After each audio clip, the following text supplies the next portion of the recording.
I'm going to give my TBT story. So we've already touched on it a little bit, and I've already said my story on another podcast, so it's already known knowledge. So it's kind of like he said. So we're just stretching. We're stretching, getting loose to go through practice for the TBT for that $1 million take-all tournament that didn't end up great for us, but it's okay. And all of a sudden, coach comes in, Team USA uniform and everything. Just finished. It was a game, right? Just finished up from a game. Comes in and we're all stretching, getting ready, and everybody stops. And I mean, this isn't like a handshake, good to see you. This is everybody stops, goes and gives Coach Avon a hug. Like this isn't, a handshake guy. Everybody goes and gives him a hug. And I think that just kind of speaks volumes about what Coach Avon means, not as a baseball coach, but as that mentor, as that, person that can kind of teach us and what you've meant to not only just the baseball side of it, but the basketball side of it. And then we're sitting there, we're playing. Ashley Alfin was there. I'm not going to mention the other one because I don't want to get consent. So there was another big NC State alumni there with his son. And we're literally playing 5-on-5. Like it's Ashley and then them just sitting there talking.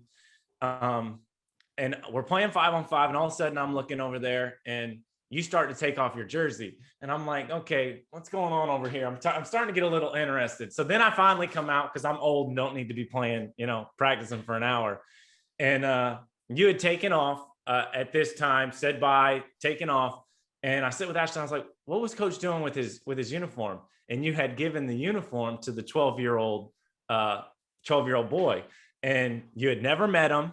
At the time, you didn't know who it was. That had been the first time you had been introduced, and then go out to the car and you give them some more Team USA stuff from the car.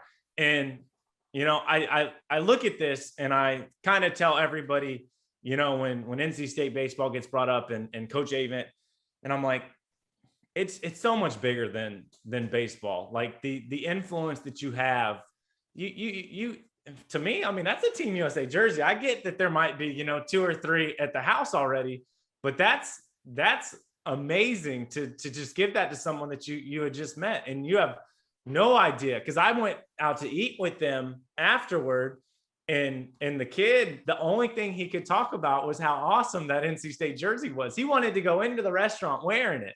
And that's one of the things that, people, outside of the athletics, they see, they get to see this, they get to see the media side of it. They get to see, every once in a while a podcast and, you as a coach will open up a little bit and me as a player will open up, but they don't see the behind the scenes thing.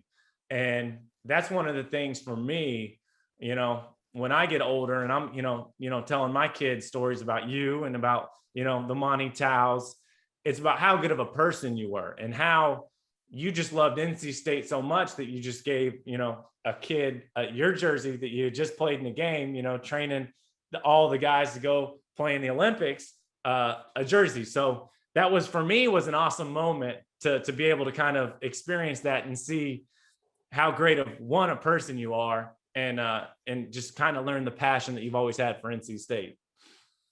Well, I appreciate you saying that. And for you to even notice that, because I did it very, like, I didn't think anybody saw it. I knew that jersey would mean so much to that kid.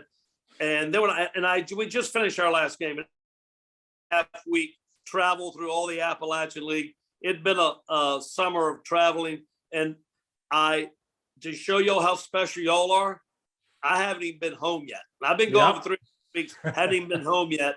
And the first place I went was the Dell Center to see y'all. That's how special y'all are as players and what y'all mean to me, right? So that man and his son happened to be there, and Ashley introduces us.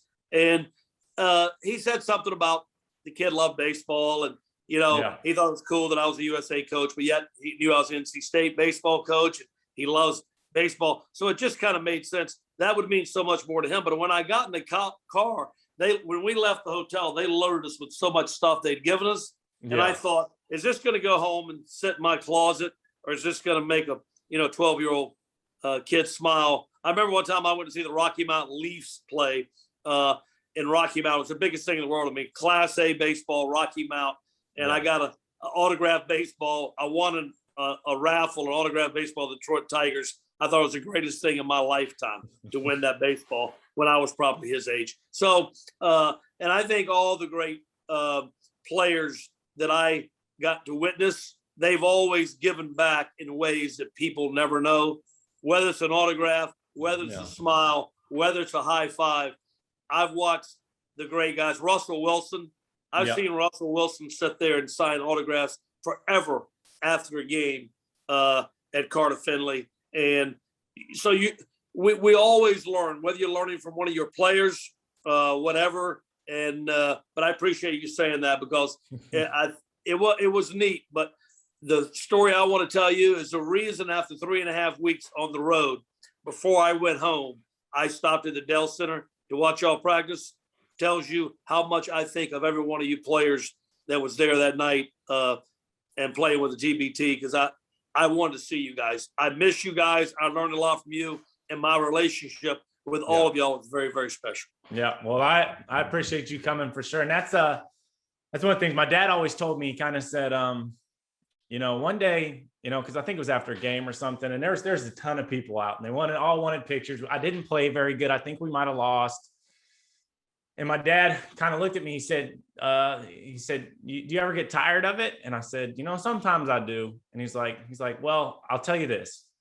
He's like, one day, no one will know who you are. He said, you never know the impact that you will have on, one of these kids. And to this day, I'll have, I was out eating Mexican the other day, and all of a sudden this big, tall girl comes up to me. She's probably 16. So it made me feel a little old. She's like, I want to show you something. And I'm like, okay. And her and her dad come up, and they show me a picture that I took with her at a game in pregame warmups. And they're like, you have no idea what this meant. Like she had put it on a wall, like all this stuff. And just kind of looking back on it, it's one of those things that you never really know the impact that you have, but like what you did just made the day of that kid. And just the little things like that. I mean, that's worth it. And looking back on it, that one day that my dad said, remember, enjoy it, because one day they ain't gonna remember you anymore. So enjoy the moments. That's one of the things. Tell your dad there are certain people like Scott Wood, they're always going to remember. I tell Chris Corciani all the time, Chris, they don't remember you anymore. And yet we go out to dinner the other night, and I'm kind of crowding a guy in a restaurant. We're waiting for our table at the bar, and I'm crowding the guy, and I said, hey, I apologize. I'm a little crowded a little bit. He said, that's okay. You got Chris Corciani with you. And I'm like, and so even though I tell them they're going to forget him, they never do. And the greatest story I remember is me, and speaking of Monty Tower earlier on, Monty and I and David Thompson are at a Panthers game. And Derek Close got us tickets, and we're going to be in his box. And we get there early. We're just going to have fun. And walking into the Panthers game and going down the field for a while, everywhere we went, the heads that turned, Monty said, hey, watch this. Let's step back a little bit. Just walk behind David and watch the heads turn. Like, is that David Thompson? Is that David? Like David is probably a couple years older than me, and he can't go anywhere. So people like you, Scott, Chris Corciani, Monty Tal, Tommy Burles, and David Thompson, you're not going to be forgotten here at NC State. I promise you. You'll be 60. You'll be my age, and they'll still say, that's Scott Wood, one of the best jump shooters we ever had. And by the way, in that practice at the Dell Center, the funniest thing is I'm sitting with Ashley, and you would take some of the craziest, wildest fall-away jump shots, and he says, watch this. Every one of them went in that night. I don't know if you remember that. It was unbelievable. And I watched you for so many years here, but here, 10 years after you played, you can still hit that jumper. What do you say? Balance, confidence? Balance, footwork, and confidence.